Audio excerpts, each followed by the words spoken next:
บ้านเฮามันก็ซ้ำบ้านเฮานี่แหละเนาะมันก็บ่มีหยังดีอิหยังปานนั้นมันก็บ่ได้หรูหราดอกพี่น้องมันก็พออยู่ได้อยู่แล้วสบายใจเนาะสบายใจก็ดีสำหรับบ่าวจันซอยผู้อื่นก็ดีเฮ็ดอีหยังที่มันบ่เดือดร้อนมันดีเบิดๆแหละพี่น้องเนาะมาเบิ่งแหน่ได้ต้องส่งไผส่งเจ้าของเจ้าอืมใส่มาเบิ่งดีไปๆมีเงินในทงส่งอีกบ้านนี่ก็ถือว่าเป็นบ้านนอกคอกหน้าคือกันพี่น้องเอ้ยก็บ่ค่อยเจริญนั่นแหละอู้จะทางนั้นหมอกลงเลยพูนหวานหวาน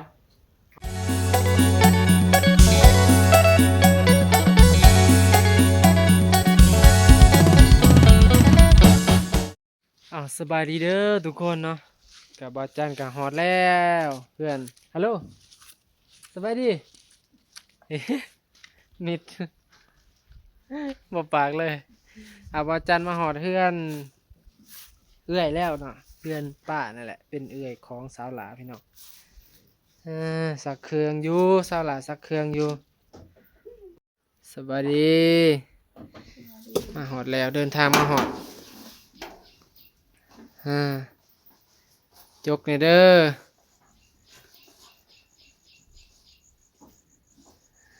ฮะมีเงินบ่ใช่มาเบิ่งแน่ในต้องส่งไผส่งเจ้าของเจ้าอืมของเจ้าใช่มาเบิ่งดีไปๆมีเงินในต้องส่งอีกไปฮะโอ้สักเครื่องก็ได้เงินเนาะอืมเบิ่งในเบิ่งโจกอีกได้ยามมันมีเขาก็ลง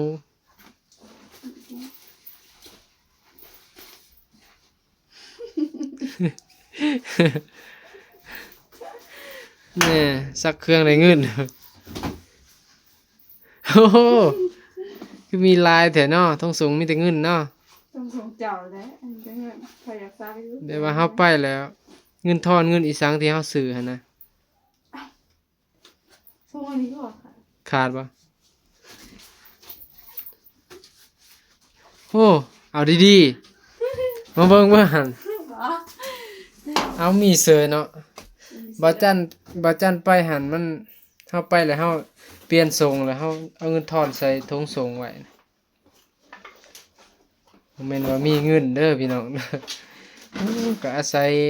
ปอดเตียงหั่นแหละเพิ่นเต็มที่เลยกับบ่จัก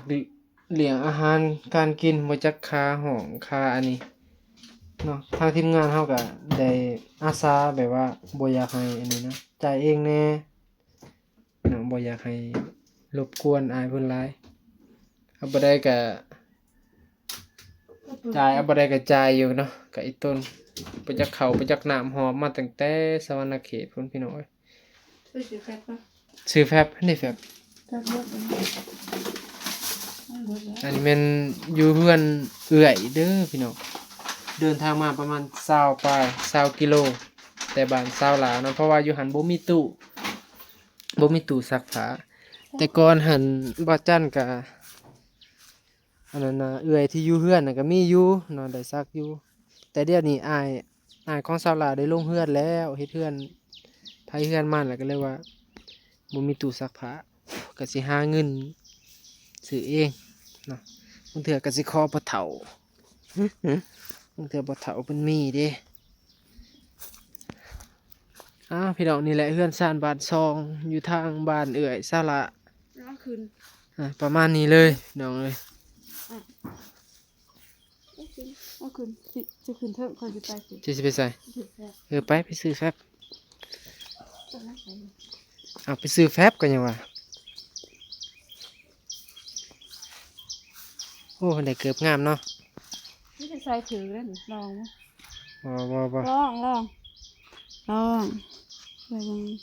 ตีนเฮาไปถือยังเปื้อนดิถือกันยังบ่ถือนะบ่อยากใส่ของจะเอาไปใส่โลด ปิดน้ำมาเบิ่งฮะ มันจะได้มันเป็นคือกระลุง คือตะลุงสักเครื่องในเงินจักพันแล้วมาเบิ่งค่าสักเครื่องได้เงินหลายบ่มาพี่ให้เบิ่งในเบิ่งพูนใส่นับเบิ่งพับดีๆเงินคำก็คือจับยออยู่นับ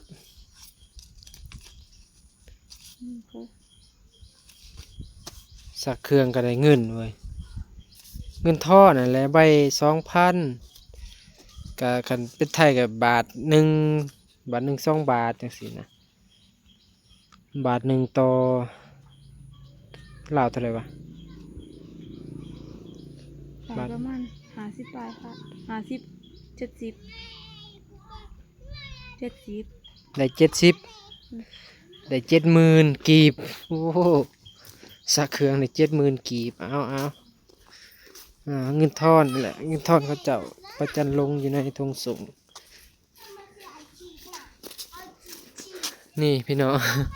บ้านนี่ก็ถือว่าเป็นบ้านนอกคอกหน้าคือกันพี่น้องเอ้ยก็บ่ค่อยเจริญนั่นแหละอู้จะทางนั้นหมอกลงเลยพูนหมอกลงเต็มเลย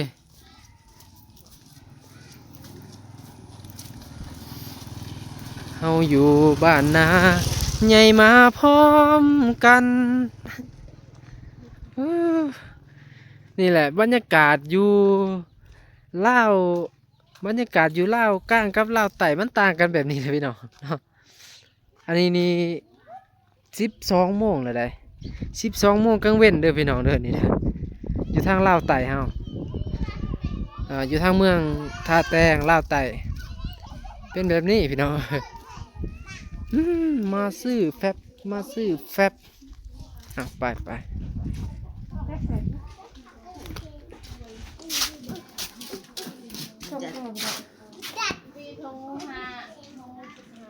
เราทำสินหามัน สบายดี สบายดีนี่ตินี่คนเบิ่งนี่ หวัดดีเฮ้อมีคนบุกปากนำใส่อันพ่อใหญ่ไปใส่เลยสบายดีแม่ค่ะ สบายดีคนยังไปเลี้ยงควาย โอ้พ่อจะเอาไปใส่ ควายบ่ นี่ ควายไปเสียหยัง สิแทบเอาได้แล้วบ่ไปครับไปนี่บรรยากาศกลางเว้น12 โมง บ่มีแดดมีแต่หมอกลงเห็นบ่พี่น้องมันก็เย็นบัดนี้ต้องให้แก้เสื้อแบบนี้ก็บ่ร้อน ก็เห็นบ่เจ็บเวลาไปแล้วมันรู้สึกร้อนเนาะที่จริงแล้วบ่เจ็บร้อนแล้วเวลาหม้องใดมีเย็นๆแล้วเพิ่นก็สิแยกหนังบัดนี้เนาะบัดนี้ถามว่าเป็นหยังคือมักแยกเวลาแบบไปกับทีมงานน่ะนะหม้องใดมันเย็นแล้วเราไปนั่งหม้องหันบ่เจ็บเนาะ เพราะว่าเราเคยอยู่อากาศ เพราะว่าเราเคยอยู่อากาศเย็น อยู่อากาศร้อนอยู่บ่ได้ แม่น ร้านมันก็คือปรับตัวหยา ปรับตัวยากแล้วอากาศมันร้อนคืออยู่นี่ก็คือเห็นแหละพี่น้องเห็นบ่อากาศโอ้ยหมายว่าวแล้ว เย็นสบาย สบายแก้เสื้อก็ได้นี่แต่ก็คือบอจันถือหมึกเพชรน้อยหนึงกับเหือแตกเบิ่งไกลๆเด้อพูดบ่เห็นละมีแต่หมอก หมอกลงนี่ช่วงนี้มีแต่ฝนมีแต่หมอกกันแหละขันมาลาวไต่กับบ่ค่อยสะดวกปานใดบ่ม่วนนั่นแหละแต่ขันมายามหนาวก็หนาวอีกแต่ยามนี้ก็เย็นแบบนี้นี่ก็เฮือนเก่ามีพายุแล้วบ่นี่ทิมป้าเบิ่นละพุ่นบาจันอยากได้อยู่เฮือนส่งนะหาเงินหาคำก่อน กวงเนาะ แม่นไปสักเครื่องสักของ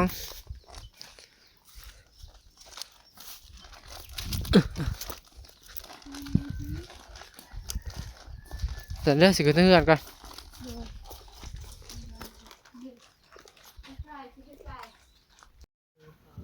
นี่นะบนโมแม่งตดเว้ย พูดเจ้าเองอีสา ก็นั่นแหละนั่งสมาธิกับ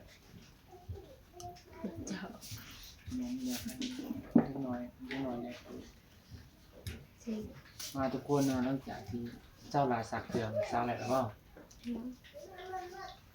จีกับปู จีกับโพดกิน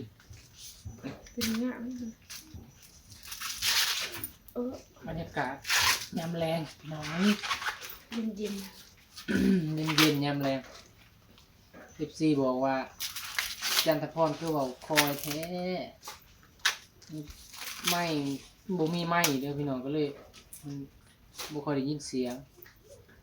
บ่มีไม้แล้วก็บ่ได้ยินเสียงกับบ่แห้งบ่ได้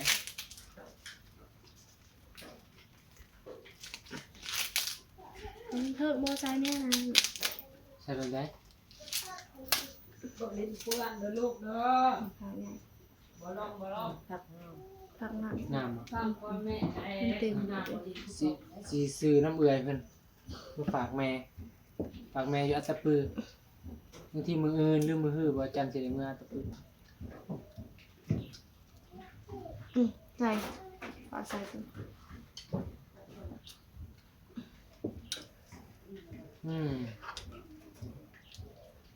ผู้ใดเนี่ยเคยกินข้าวโพดแบบนี้พี่น้อง ข้าวโพดจี จีเอากับไฟเด้อบ่แม่นกับผ้า อยู่สหรัฐมีบ่แบบนี้ มันบา บ่มีแล้วเนาะมันบานไปเลยเนาะบรรยากาศมันยามหนเนี่ยครับว่า เพลงไทย พิงไฟจีเขาปลูกกิน แซ่บกิน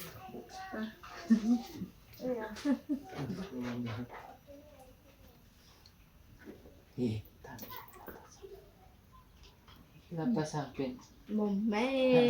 เป็นเร็วไงพี่มันตามรับประสาน แม่เราของเราอันนั้นเราอันนี้จะ นี่ ซื้อ สิ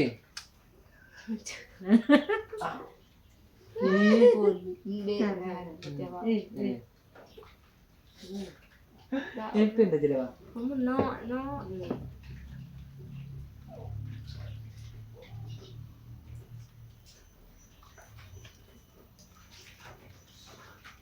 ลายาว่าสันว่าสีว่าอายบ่ดีเลยมีเมียสองบ่ได้หลายใจแต่หลายคนเพียกฮอ และขีดเฮ็ดเอง แน่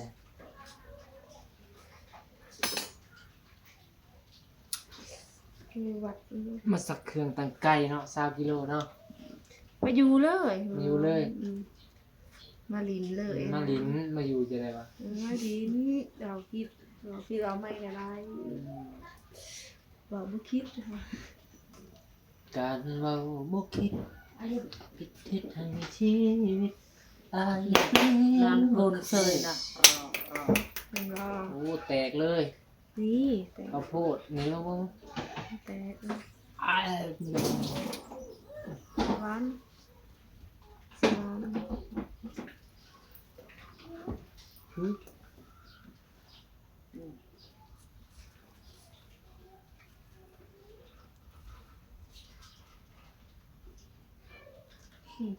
แต่คือว่าสิให้อย่าง เนี่ย นี่ ไปตื่นมา ให้แม่มาหน่อยเอาแม่มาให้แม่เอาแล้ว เมื่อถ้าแต่งอีกบ่ ถ้าแต่งเลยบ่ เมื่อ นั้น บ่มีตื่นเนาะ ท่านว่ายังอยากนอนนี่ยังเพิ่งกวนทำได้แบบถ้าตื่นนี่แล้วคาเดียเลยก็รับต่อ แล้วต่ออีก มาไปกัน ดีจักเลยโอ้ยเปลี่ยนกันอูเนี่ย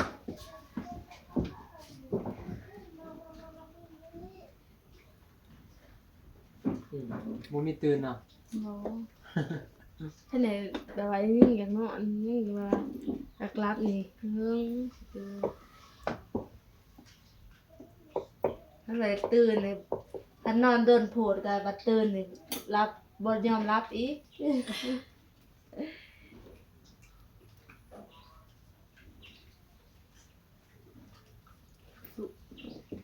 ไม่ ว่าสมานใจใหญ่มันใจใหญ่บัดเดียวหืม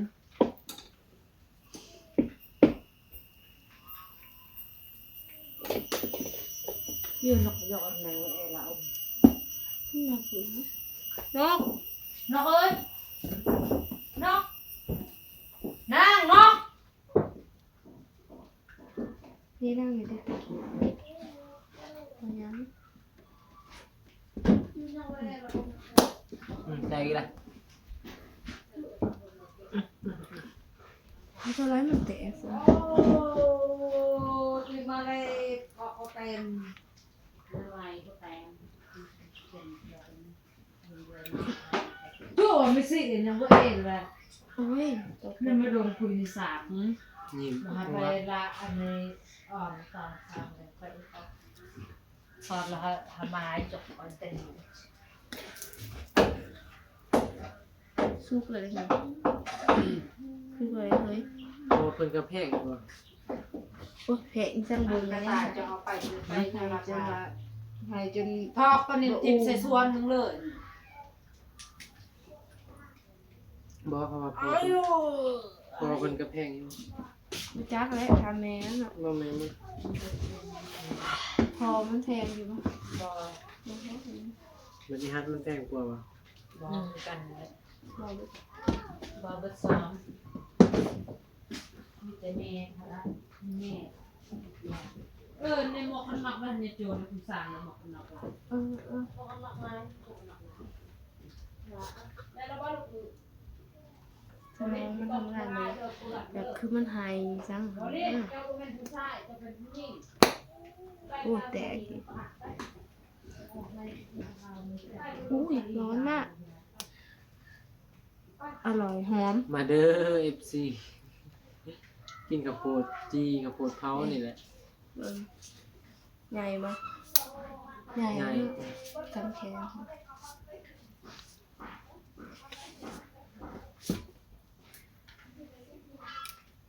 มันปลูกได้เลย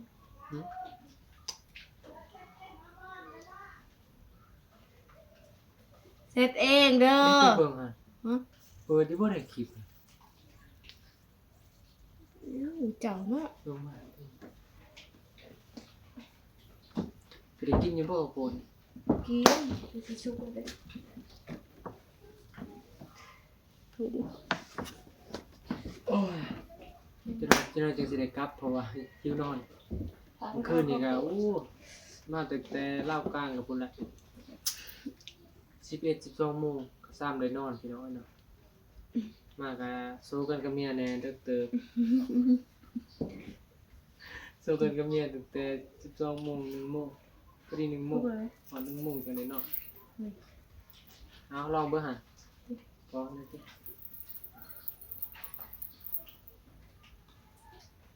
เฮ้ยเห็นบ่มันหอนเนี่ย อืม โอ้ยแป๊บนึงเอ้ยสวยมากคนนี้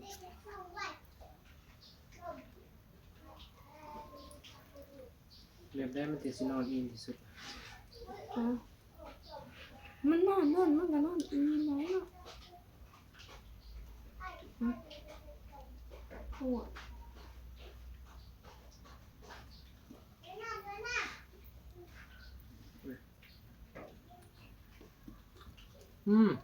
หวาน หวานหอมแซ่บ คือใส่ก้อนอ่ะกินเลย หวานมาดูทุกคนข้าวโพดยำแรงพี่น้องตอนนี้ก็ประมาณ ยา 3 ก โมง น่ะ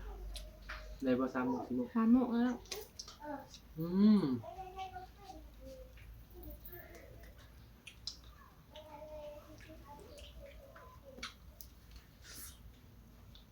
ก็ หอม อืม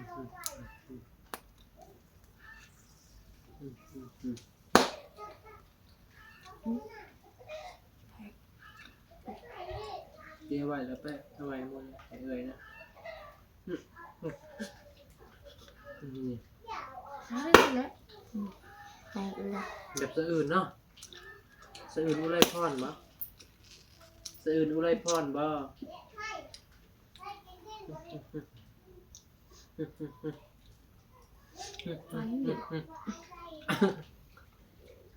เนี่ยทุกคนเนอกหลังจากที่บอจันได้จีกระโพดแล้วสิได้ยินกระแซบอะไรพี่น้องเนาะ โอ้ย มาบางเอื่อยเพิ่มเจ้าหน้าที่เลยกลับเลยพี่น้องเอิ้นเนาะสำหรับคลิปนี้บอจันกระโพดกันสิขอตัวลาไปก่อนพี่น้องเนาะขอบใจเบิร์ดสุขุมทุกคนที่เข้ามาติดตามที่เข้ามาคอมเมนต์เนาะที่เป็น FC บอจันแล้วก็ FC ลาวกลางลาวใต้เบิร์ดทุกคนที่มาเบิ่งคลิปบอจันหั้นนะบอจันขอขอบใจเบิร์ดสุขุมทุกคนเด้อพี่น้องเนาะฝากติดตามฝากกดไลค์กดแชร์เป็นกำลังใจให้บอจันคือเก่าเอาพี่น้องเนาะสำหรับคลิปนี้บอจันขอตัวลาไปก่อนพบกันใหม่คลิปหน้านี่แหละพี่น้องเอ้ยเนาะบรรยากาศอยู่บ้านเฮามันก็ซ้ำบ้านเฮานี่แหละเนาะมันก็บ่มีหยังดีอิหยังปานนั้นมันก็บ่ได้หรูหราดอกพี่น้องมันก็พออยู่ได้อยู่แล้วสบายใจเนาะสบายใจก็ดีสำหรับบ่าวจันซอยผู้อื่นก็ดีเฮ็ดอีหยังที่มันบ่เดือดร้อนมันดีเบิดแหละพี่น้องเอ้ยเนาะนี่สิได้กลับบ้านแล้วอำลาพาจากพี่น้องแล้ว